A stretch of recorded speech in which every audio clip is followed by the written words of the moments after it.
Hi there, this is Anna Prosser, uNcontroLable for Team Liquid here at MLG Dallas on day 3. We're waiting to watch the grand final, and I'm here with iNcontroL, who has placed 15th, I believe, overall in the tournament. How do you feel about those results, iNcontroL? You know, I'm happy to place fairly highly in a 128-man national championship, but like I've kind of always said, I really do want to be a top 8 player. I do want to be one of those guys that people get really excited about and talk about the next day because they're waiting to see how I'll match up against them, and I don't feel like I've put up the numbers yet to be considered that. So it's definitely a challenge. It's definitely something I want to pursue, and I know I can do it. I have done it with Brood War, which is considered the far and away more difficult game, so it's a matter of time, but it's frustrating because I do want to be there right now. What adjustments do you think are going to have to be made to your play in order to make that happen? Practice, for sure. I think when I practice, far and away, too much of the time is spent just kind of grinding out games. I think I need to do much more specific training. I think this tournament specifically, I kind of learned that it's okay to be sharp in general, but there's a lot of builds that if you have down pat, you're going to be able to use it as kind of like your ace in the hole. Like early in the tournament, I kind of had my PVZ shooken up because Machine just like completely trounced it. It just did not look effective at all, and I was like, well, that's what I do every time. I didn't have that build in the pocket, so to speak. So I played another player who, you know, no disrespect to him, Sickness, but he's nowhere near the level of a player like Machine or any of those guys, and I struggled. And, you know, again, I don't want to take anything away from him, but I really should have had that match a lot more smoother than I did. So I kind of had my confidence shaken earlier, and when I go home, I'm going to need that higher level of training and the more specific level of training so I can come back and be a better equipped player. How do you think you're going to go about practicing that for those people who at home may be trying to think of how they can improve their own game to the point of being competitive here at MLG? What are you going to work on specifically? Well, absolutely more specific training in terms of like Machine plays a lot of custom games. A lot of the EG actually does that, and I've definitely participated, but not as much as I probably should have. And then a lot of private training, so pulling people aside like a Demaga, like a White Raw, guys that I can rely on to get games in with, and really go in, not necessarily just to play a game to win, but rather something very specific, and then the two of us can bounce ideas off each other. But the other thing, too, is I'm really pursuing GSL 3. I'm going to make it over to Korea, and I believe, say what you want about the two ladders, I do think there's a higher level of play over there. I do think spending condensed time with other people that are playing at that level, like an Idra, you know, like the other guys over there, I really do think even just a week or two, or hopefully, you know, several weeks if I qualify and then go deeper into the tournament, I do think that kind of time is just completely invaluable. There's no comparison to what we can do here. I mean, we can sit on Vent, we can sit on Skype, and we can talk all we want, but eventually we go eat lunch, eventually we go watch a movie, eventually we go do something else. But if I'm around the guys where I'm doing that all the time, and I'm in an atmosphere where there's always that tournament looming, there's always that next match, I just don't think there's anything that compares to it. Great. Well, in terms of players here, we've seen a large pool of lots of talent, and we've also, as you said, seen a lot of players who weren't necessarily on the radar in terms of really competitive players. For people who are looking to compete at an MLG or any other kind of tournament, would you encourage people to enter these tournaments just for the experience, or what level do you think they would need to be at before they consider entering a tournament like this? Well, absolutely. I mean, just take what I said about GSL and cross-apply that, obviously to a smaller extent, but still incredibly invaluable, is having this experience. You know, a lot of fantastic players showed up, like a Rigid, and like some of these other guys who do very well on the ladder, you know, sitting at the comforts of their home, they're 2,500, whatever. But coming here, things aren't as easy as playing at home. And maybe they didn't do as well as they feel like they could at this tournament, but if they keep doing this, if they keep accumulating little victories, getting those nerves out, I mean, even look at like a Machine, a guy who's been doing tournaments for a long time, but has always kind of had a nerve issue. And eventually starting to overcome that, and because of that, we're seeing the potential that we talk about all the time. Like, whenever people are like, you know, EG, Idra, and some of these other guys, Machine should always be mentioned. He's one of the best Zergs on the planet, and I think at this tournament he showed it. And that's that kind of thing is what other players can show as well.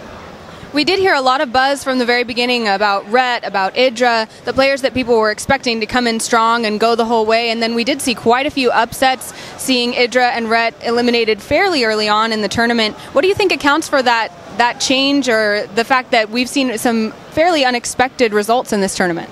I think it speaks to a couple things. One, StarCraft 2 is a pretty brand new game. You consider the longevity of StarCraft Brood War, it was 12 years.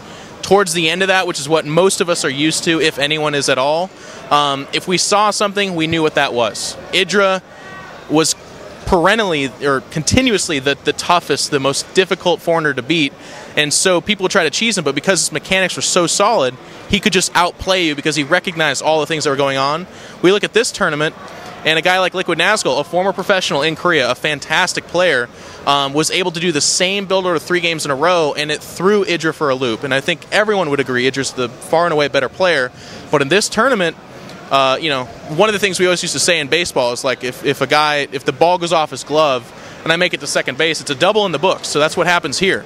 Liquid Nazgul, double in the books. He's the guy that plays better than Idra. And does that mean he's a better player? Not necessarily. But I think with a game like this, not everything's been solved. And the other thing to talk about, too, is you cannot understate the level of play that's going on here. We had Sok, Jinro, Nat, you know, you mentioned Rhett, TLO. Some of these players are the biggest names in StarCraft 2.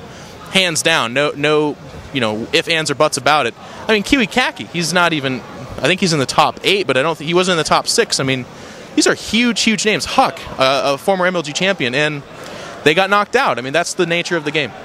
Do you think the fact that we're seeing players from a lot of different servers is affecting the tournament play at all? They're seeing maybe some strategies they don't expect or aren't as used to?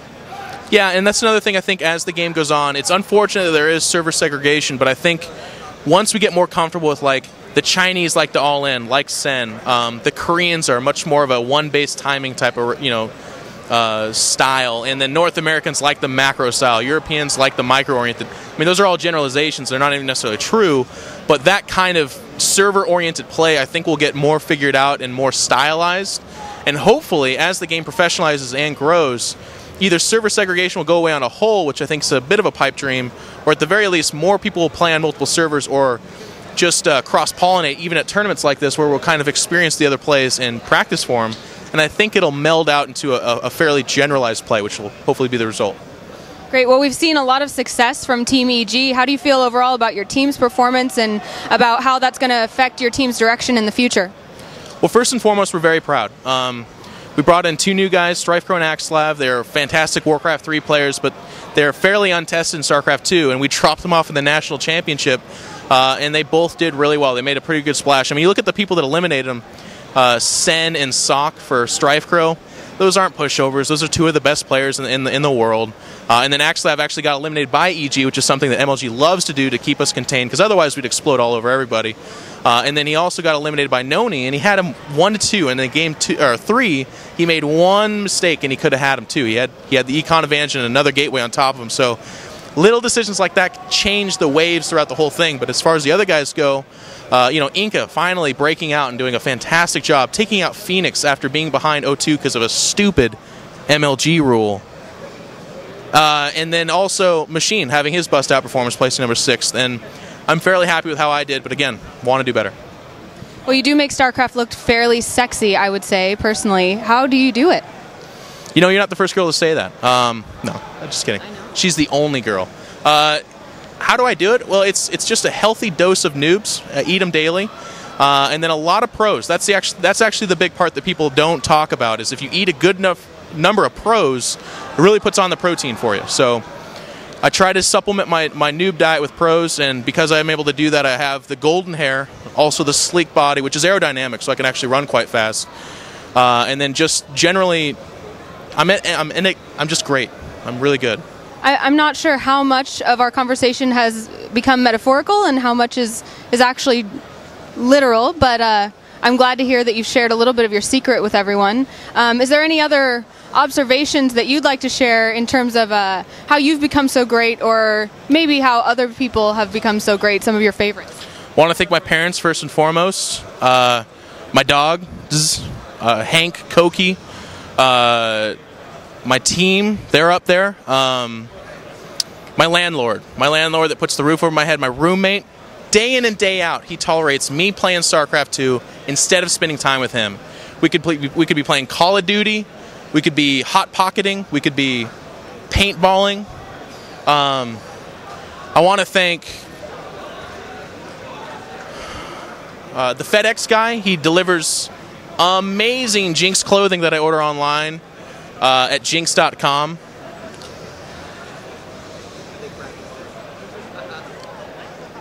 And that's, oh, I want to thank Anna Prosser. She made a cake about a year and a half ago.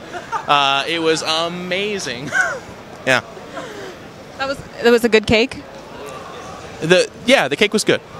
Well, you do what you can, you know, with what you got. Well, I'm glad that Anna Prosser or myself could make such a large contribution to your career. Yeah, I mean, you do what you can. Well, with that, do you have any other shout-outs to any sponsors or anything like that? Yes, of course. Evil Geniuses cannot do it without the people that support us. We want to thank Intel. In general, everybody that you see on our shirts. It's a huge financial commitment to send a giant team like Evil Geniuses. We're very ambitious. We do want to do very well. And we cannot do it without their support. So SteelSeries, Intel, MSI Notebook. Check out the GT660 notebook. It's a fantastic notebook. We do all our EG's Master Cup off of that tournament. Very, very good if you're looking for a gaming laptop.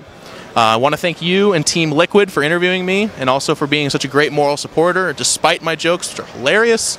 And then I also want to thank everyone that listens to State of the Game. That's actually been something I've heard a lot of remarks here from, and I really appreciate that because I put my foot in my mouth more than once, and people still want to hear me, so I appreciate that. I guess I've heard of that. Some, like, recording you do or whatever. Yeah, it's growing. It's quite good. Great. Well, thank you for taking the time to interview with me, iNcontroL, and we'll see you later.